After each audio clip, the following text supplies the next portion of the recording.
the activities that you are auditing, you are basically self-reviewing. It is your responsibility sa internal auditor to perform the activities na yan. Number 3, the performance of a detailed series of tests according to a frequency audit program. Committee work, letter C.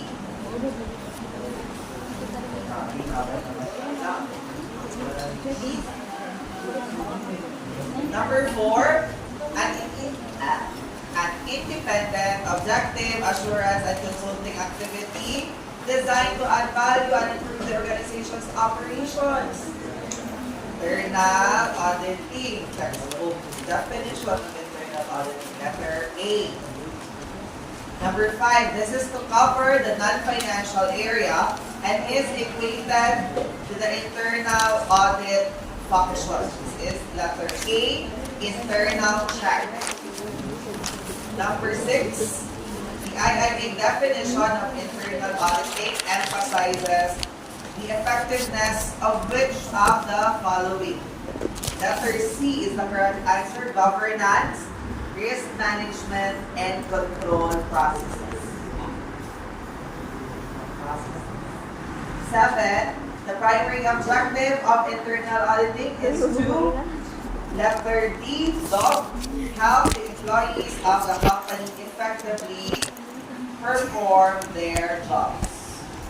Number 8, from a modern internal auditing perspective, which one of the following statements represents the most important benefit of an internal audit department to the management of the company?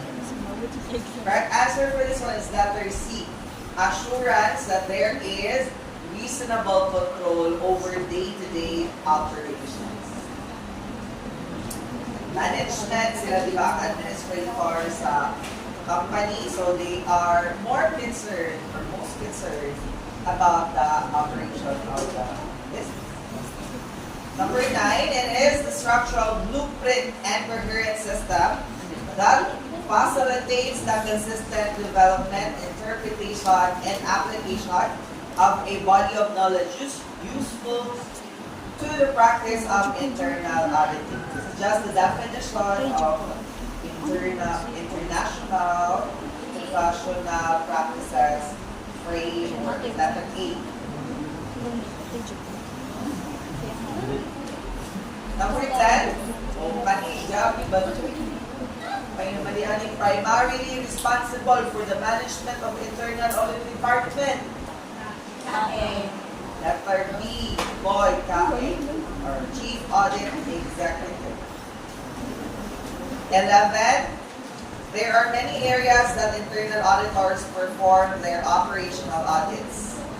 Information about the auditable areas and processes could be principally obtained from letter Boy, management.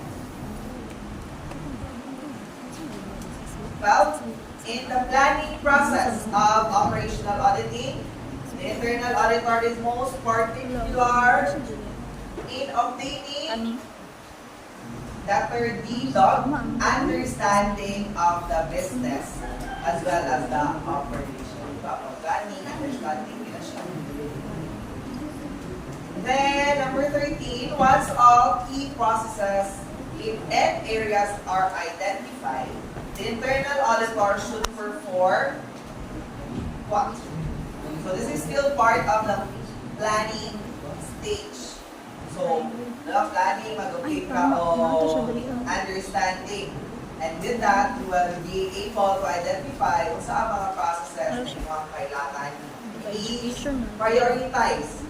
After mo, ma-identify ang areas or items na needs prioritization. Then, you assess the risk.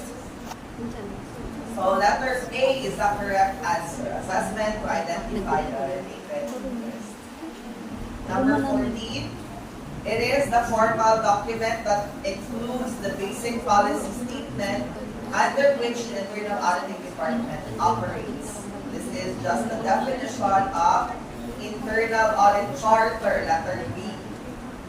So So what's the difference between internal audit standards, internal audit charter, and the internal audit manual? Of course, the standards, that's the document that we follow, wherein ang imong charter will be based from. Internal audit manual naman, on the other hand, contains, it's also a document, but it contains more specific information. For example, mga procedures, specific procedures in conducting internal audit. Number 15, the mission and purpose of the internal audit department includes the following. So, nato siya limang kabuok. All of the following is included sa mission and purpose. So, letter D is the correct answer. So, ang internal audit, hindi lang siya review sa operational information, but it also includes review of the financial information.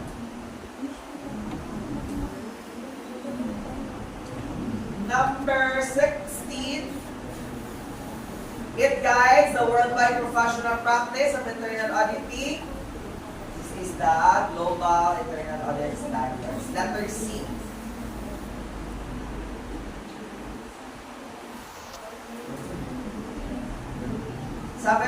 It encompasses the social and economic interests and overall well-being of a society and the organizations operating within the society.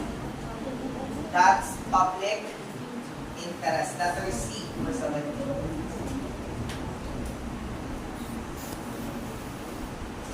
If you have any correction, ayaw surap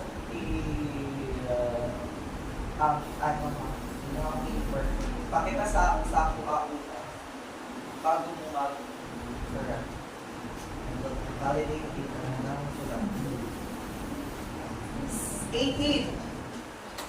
Statement 1. Internal auditing is done only by the employees of the company. True or false? False. False. It's not only done by employees of the company. It can be outsourced, no? Pwede siya external parties ang magkakatong internal audit. Statement 2. Internal auditing is conducted to check the reliability and integrity of the operational information only. False. False na isa pang piece, diba? So, both statements are false. Answer is letter C. Yeah. Number 19. A situation, activity, or relationship that influence or appear to influence an internal auditor's ability to make objective professional judgment. This is conflict of interest, letter A.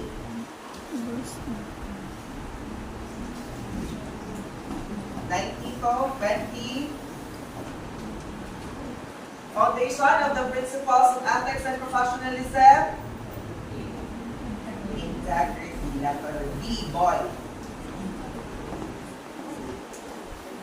An internal auditor is communicating truthfully and taking appropriate action even when confronted by dilemmas and difficult situations. He is exhibiting professional courage, letter C. 22.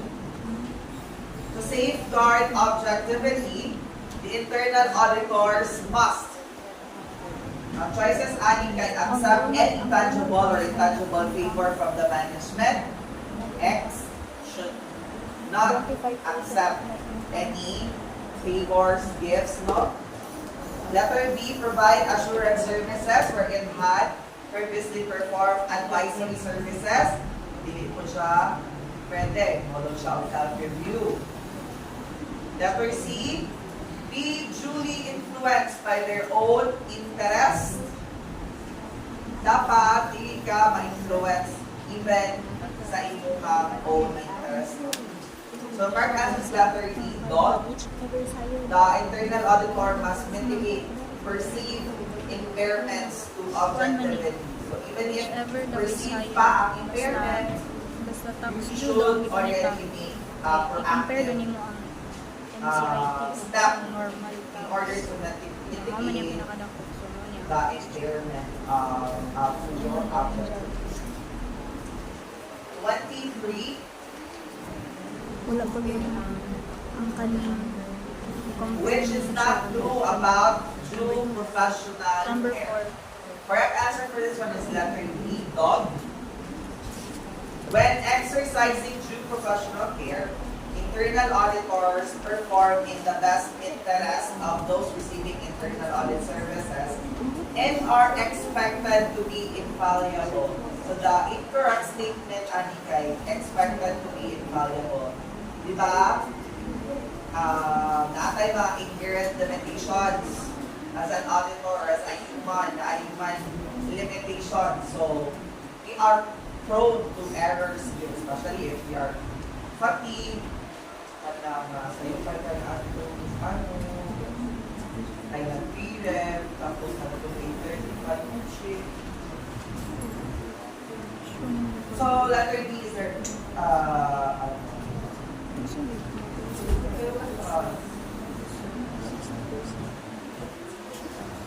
24. If an internal auditor's objectivity is impaired, it must be disclosed to the following exam. Answer is letter C, Kani ang public. answer kani. It should be disclosed to the appropriate parties, to the KAE, and to the designated kani ang supervisor passing of the internal auditor. But it shouldn't be disclosed sa public. Wala appeal ang public. Number 5 ni. Mani number 5. Ang OSD. 25, internal auditors Oh, mani, develop kanina po, competencies related to exam. 6. Dapat na yan, so kaya ang exemption. So the choices are communication and collaboration. Letter D, knowledge or expertise in all steps of the operation. Letter C, laws, regulations, and practices relevant to the organization. In letter D, events and emerging issues relevant to the organization. The correct answer is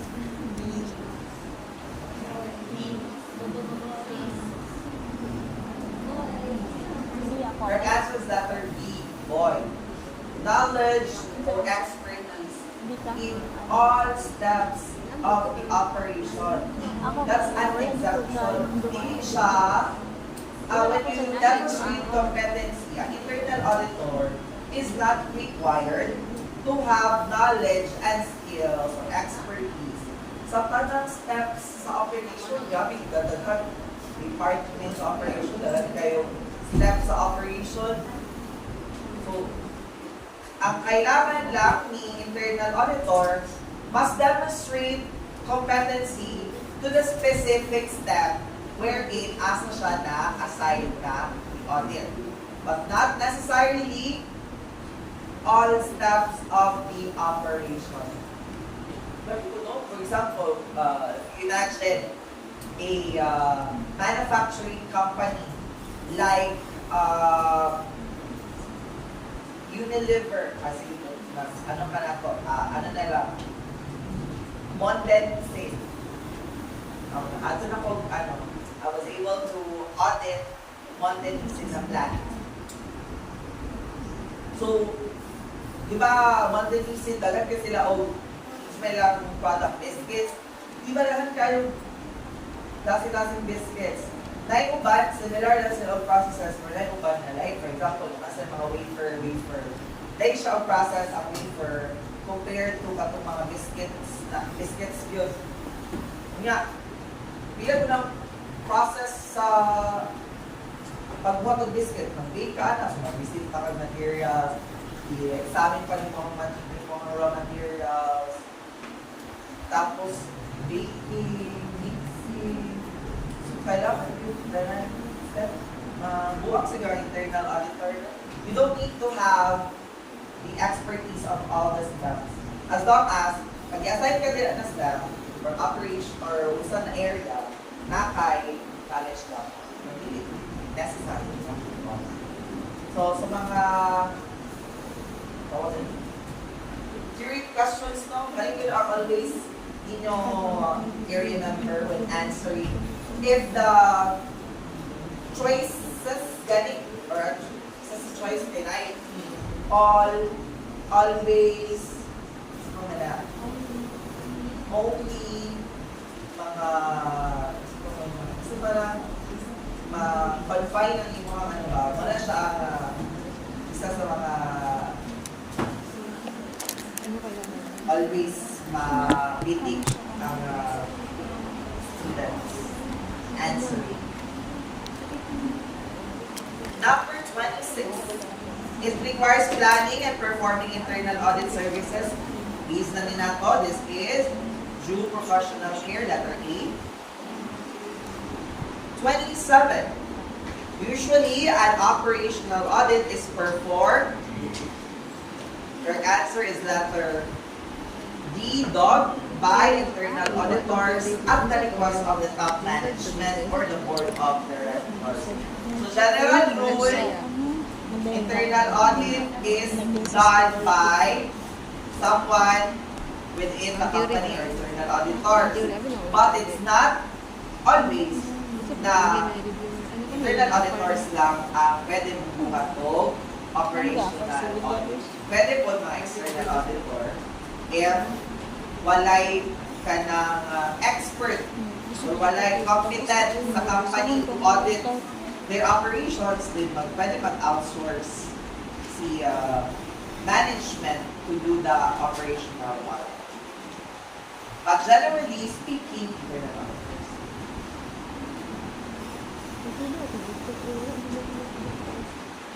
28. Which of these items is closely related to due professional care? A. Conflict of interest.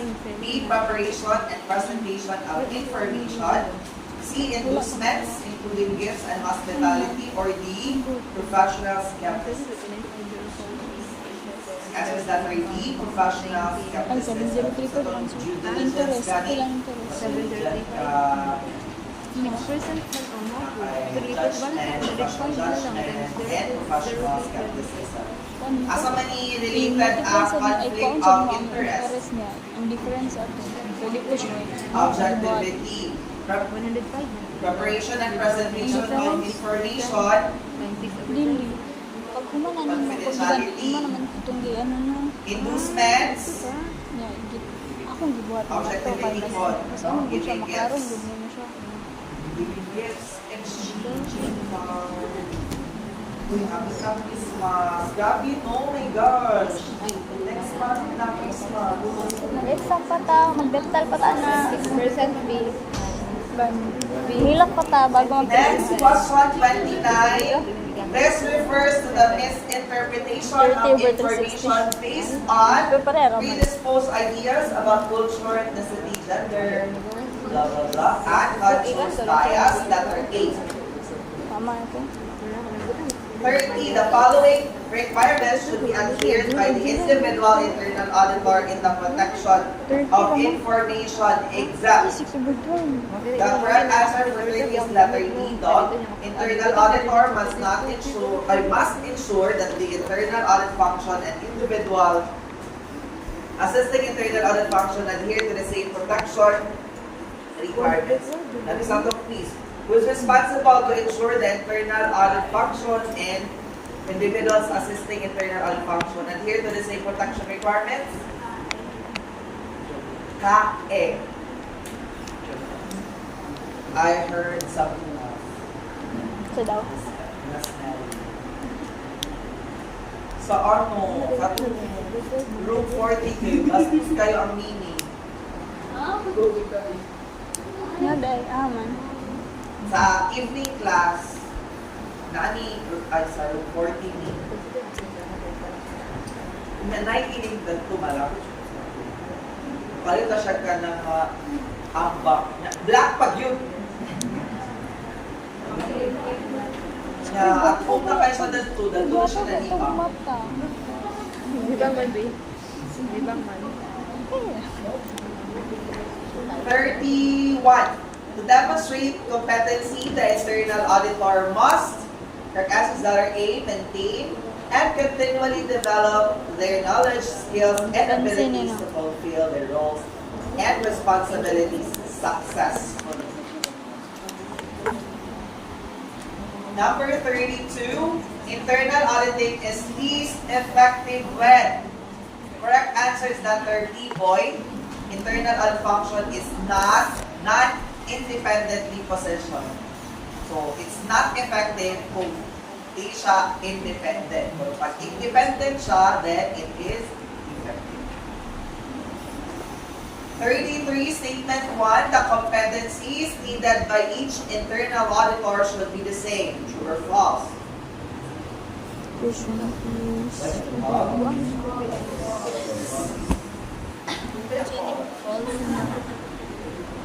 It's false. Of course, ang areas na yung audit sa internal auditing no varies. And so, the competencies, the qualification of the internal auditor should also vary. It's not all the same. Statement 2, internal auditors must engage in services for which they already have necessary competencies only. And is that false?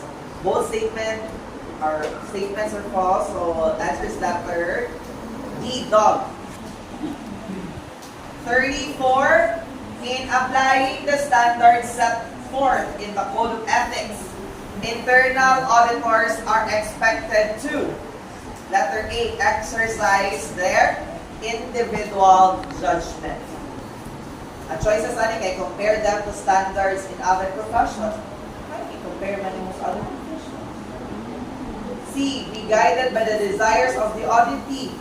Dapat naka-independent, so dapat hindi ka magpadala sa imong auditee, maski mukha na siyang true love. Letter D, use discretion in deciding whether to use them or not. It is applying or implementing Code of Ethics is not discretionary. It is mandatory. If you are an internal auditor, you are required to apply the standards in Code of Ethics. So A is the right answer. 35. When an organization implements internal audit, the following are enhanced, except, correct answer is letter D, dog, ability to serve its personal interest. What's the correct answer for this one? So may ma-enhance. The public interest. 36. The standard requires internal auditors not to engage in illegal or discreditable behaviors. Which of the following is an example of a discreditable behavior? A. Disclosing confidential information to third party because of professional responsibility. Okay ra siya, no? Kayo, required na ka mag-disclose good o professional responsibility mo siya or naka-legal responsibility. Letter B, providing assurance services for activity for which the internal auditor had responsibility more than 12 months ago. The standard requires only within 12 months. Okay ra. C, disclosing potential impairments to objectivity to the party requesting the services before accepting the engagement. Is this the right answer? The correct answer is letter D. Encouraging others to conceal internal audit findings to make the report plausible. That is non-ethical.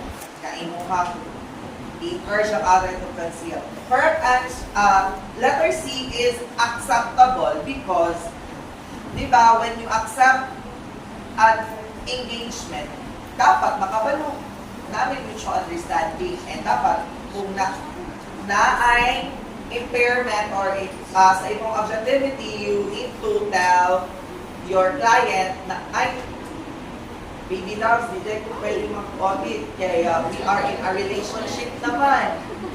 So ako pa-audit kanila akong best friend. Nawa ko pa rin ang best friend kayo. Relationship ko nila. So letter D is the correct answer. 37. It is an unbiased mental attitude. Objectivity. Letter C is the right answer. 38. The two most important qualities of an operational auditor. Letter C is the correct answer. Competence and independence. 39. Internal auditing works under the principle of objectivity. Activities must be carried out in an unbiased manner and free from the influence of management. So this is independence. Ito ni siya sa definition sa internal auditing. And lastly, independence number 8. For 40, the whole mark of auditing is what's your distinction? Professional judgment. Letter D.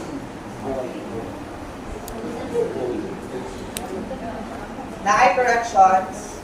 Kasi na-eye corrections. Balay corrections. Sure na yun? So, the highest score for our class is 39 points. Let's all give a big round of applause to Pia.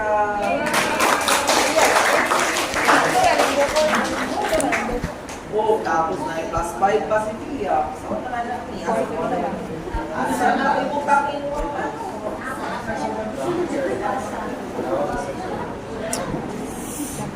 Kaulo.